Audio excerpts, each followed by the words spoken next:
স্বামীর কাছে স্ত্রীরা এই চারটি জিনিস দাবি করলে স্বামী যদি তা পূরণ না করে ওই স্বামী জাহান্নামে চলে যাবে। স্ত্রীকে বিয়ে করার পরে শুধু খালি তাকে দিয়ে ঘরের কাজ করালা, তার থেকে শুধু খালি খেদমত নিলা, তার সাথে গোলামের মতো আচরণ করলা, নবী করিম সাল্লাল্লাহু আলাইহি সাল্লাম বলছেন তুমি যদি তার হক আদায় না করো কিয়ামতের ময়দানে আল্লাহর কাছে এক পা সামনে এগোতে পারবা না, তুমি জান্নাতে যেতে পারবা না। একবার নবী করিম সাল্লাল্লাহু আলাইহি সাল্লামের কাছে সাহাবারা আসলেন, এসে বললেন ইয়া রাসূলুল্লাহ আমাদের স্ত্রীদের ব্যাপারে কোনো হক আছে নাকি? নবী করিম সাল্লাল্লাহু আলাইহি সাল্লাম বলেছেন চারটি হক যদি স্ত্রীদের আদায় না করো আর স্ত্রীরা যদি তোমাদেরকে ক্ষমা না করে মনে রাখবা একবার জান্নাতের দিকে যেতে পারবা না। বড় কঠিন কথা। স্ত্রীর মর্যাদা বোঝাতে গিয়ে আল্লাহ সুবহানাহু ওয়া তাআলা বলেছেন হুন্না লিবাসুল লাকুম ওয়া আনতুম লিবাসুল লাহুন্না, তোমরা একে অপরের পোশাক। এই জায়গাটাতে আল্লাহ পাক স্বামী এবং স্ত্রীকে সমান অধিকারের কথা বলে দিয়েছিলেন। এই জন্য অবশ্যই খেয়াল রাখতে হবে আপনার স্ত্রীকে আপনি সর্বোচ্চ তাকে মর্যাদা দিতে হবে, তার অধিকার আপনাকে আদায় করতে হবে। প্রথম নাম্বার হচ্ছে সে যদি আপনার কাছে মোহরানা দাবি করে অবশ্যই আপনাকে মোহরানা দিতে হবে। এবার আপনি বলবেন যে হুজুর যদি মোহরানা দেওয়ার মতো ক্ষমতা না থাকে, মোহরানা দেওয়ার মতো ক্ষমতা না থাকলে আপনি বিয়ে করছেন কেন? আপনাকে বিয়ে করতে কে বলেছে?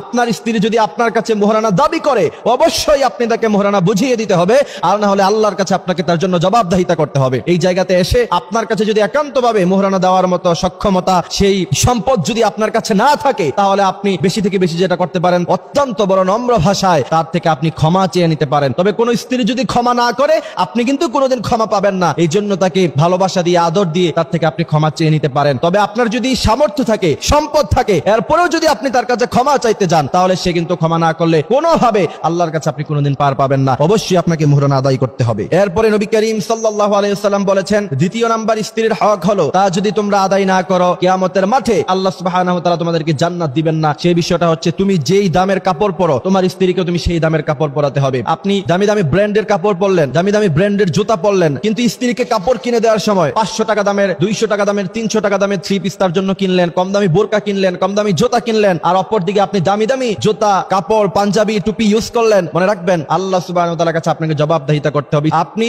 যেই মানের কাপড় ব্যবহার করেন, যেই মানের জুতা ব্যবহার করেন, অর্থাৎ যেই মানের আসবাবপত্র আপনি ইউজ করেন অবশ্যই আপনার স্ত্রীকে সেই মানের আসবাবপত্র আপনাকে দিতে হবে। তৃতীয় নাম্বার হচ্ছে আপনি যেই মানের খাবার খান স্ত্রীকেও সেই মানের খাবার খাওয়াতে হবে। আপনি রেস্টুরেন্টে যান, আপনি কাচ্চি ভাইতে যান, কাচ্চি ডাইনে গিয়ে প্রায় আপনি কাচ্চি খান, কিন্তু স্ত্রীকে জীবনে কোনোদিন কিনে দিলেন না, তাকে বিরিয়ানি খাওয়ালেন না। না, নবী করিম সাল্লাল্লাহু আলাইহি সাল্লাম বলেছেন তুমি যেই মানের খাবার খাও অবশ্যই তোমার স্ত্রীকে তুমি সেই মানের খাবার খাওয়াতে হবে। চতুর্থ নাম্বার হচ্ছে দুটি হক, সেই দুটি হক আপনাকে আদায় করতে হবে। একটি হচ্ছে বর্জনীয় আর একটি হচ্ছে করণীয়। যেমন কখনো আপনি তাকে গালিগালাজ করতে পারবেন না। দ্বিতীয় নাম্বার হচ্ছে আপনি কখনো তার চেহারায় আঘাত করতে পারবেন না, তাকে আপনি সর্বোচ্চ সম্মান দিতে হবে। এটা হচ্ছে করণীয়। এই জন্য প্রিয় ভাইয়েরা আমার এইসব বিষয়গুলি আল্লাহ সুবহানাহু ওয়া তাআলা আমাদেরকে খেয়াল রাখার তৌফিক দান করুক। তার কারণ হলো আল্লাহ সুবহানাহু ওয়া তাআলা এই যে সিস্টেম স্বামী এবং স্ত্রী, এটা একটা সুন্দর একটা জীবন ব্যবস্থা। যেই সমস্ত জাতিগোষ্ঠীর লোকেরা বিয়েতে অভ্যস্ত না, দিন শেষে এদের বয়স যখন অনেক হয়ে যায় 40-50, হতাশায় ভুগে শেষ পর্যন্ত তারা আত্মহত্যা করে। যারা বিয়ে করে এরা যখন বৃদ্ধ হয়, ছেলে সন্তান হয় তাদের, তখন সম্পর্কটা সুন্দর হয়, তাদের জীবনটা বড় সুন্দর হয়। এই জন্য আল্লাহ সুবহানাহু ওয়া তাআলা বলেছেন ওয়াশিরুহুন্না বিল মা'রুফ, তুমি তোমার স্ত্রীদের সাথে